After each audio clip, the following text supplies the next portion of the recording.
Hello, everyone, and welcome back to Let's Talk Kashrus, presented by the Kashrus Awareness Project in conjunction with Torah Anytime.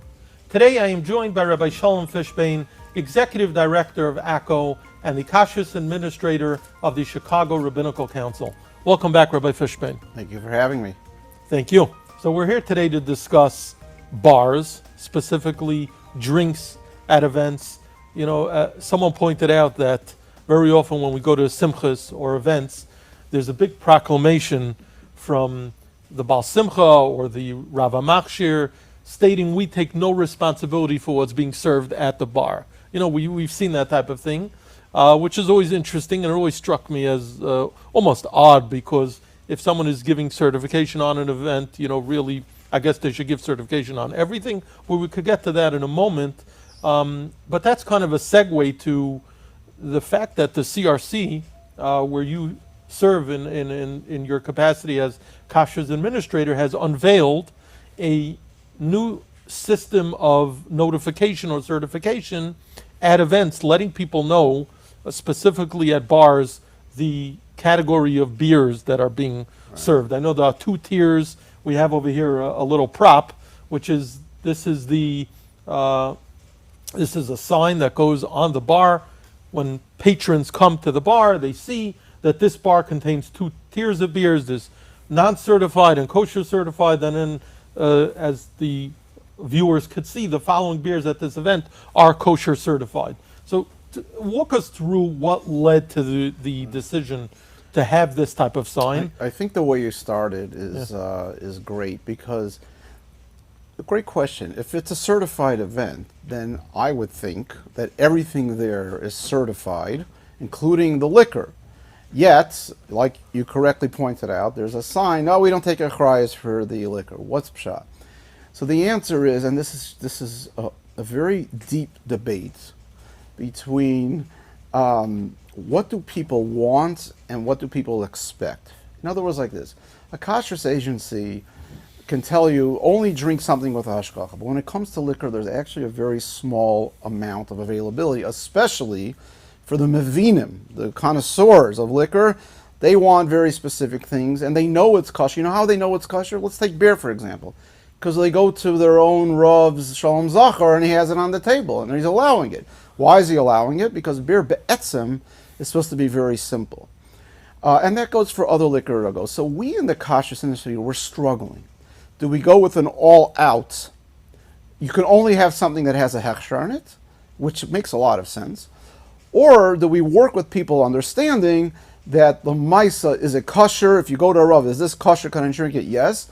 So we should not be overly machmir when it comes to liquor, because there's not a lot of possibilities to get it with a hechsher. That's very important. So what's going on with beer? So it happens to be, from the various categories in liquor, beer is the fastest changing industry.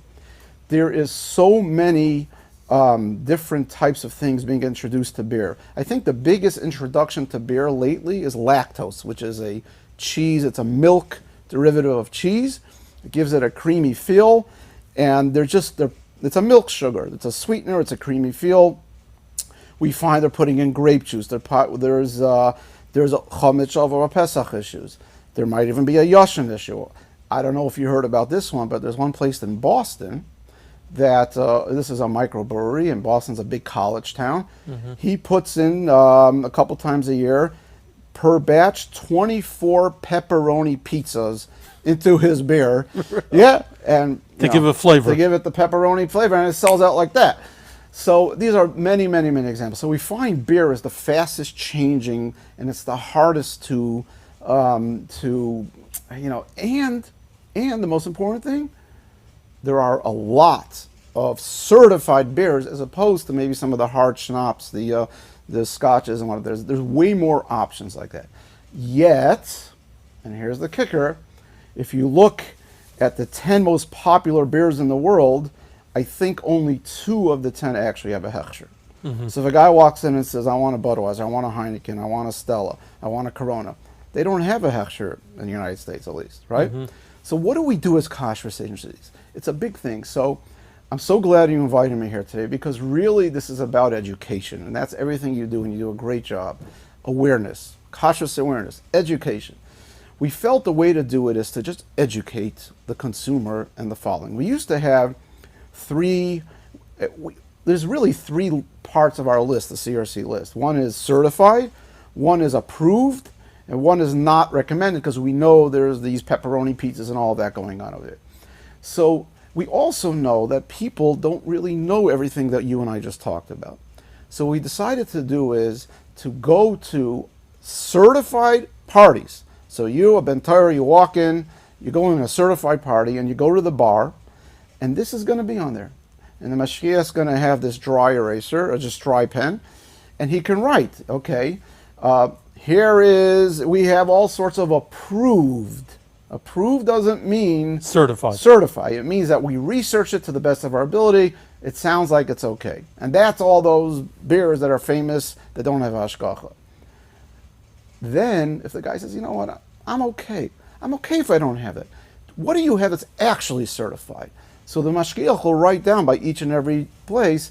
In this place we have, whatever is the certifieds, whether it's Samuel Adams, and there's a couple of others that are actually Coors, I believe, is certified, et cetera, that he'll write down. And you can make your own choice. And the entire purpose of that, aside for keeping kashrus in a higher ramah, is to educate. Oh, I didn't realize that, and I didn't know I had a choice. Thank you so much. It's what's called ground up kashrus. We're really trying to set this out, and this is the CRC is starting this, and we're talking with a hechsherim, with an ACO, to spread this, and we hope this gets out there. So with your help in Kashrus awareness, we could really spread the word. Rabbi Sholem, beer is much more problematic today. Try, when you go in there, say, do you have any beers at the Simcha that are actually certified? I'd appreciate that. Yeah, this is a great concept. It's a great idea. The whole idea of educating people, empowering them with information. Like you said, many people may be going to a Simcha and they're going to drink whatever's by the bar because they're assuming that it's okay and everyone's drinking it and they've seen it all over. And over here, you're giving them their options. You're giving them information. Information is power. And in this case, every kosher consumer wants to be empowered with that information. I'm just curious, this system that you're putting in place is with regard to beer. Do you have a similar vision for other alcoholic drinks where you'll also be able to educate them with scotches and bourbons about which may have hashgacha, which don't, or is that a different animal? It's definitely on our horizon. Everything is listed on our website, our app. It's a popular liquor app that gives everybody. As a matter of fact, if you type in, schnapps or scotch, the default on our app and our website is to go to the certified, because we're trying to push for that. You can press a button and give me not only certified but also approved, which is researched, and you have that option. So yes, eventually we want to, but we want to see how it works with beer, what the reaction is, and we're hoping that it will be a strong reaction, a positive reaction, and that the olam appreciates that and appreciates the ability to make a choice.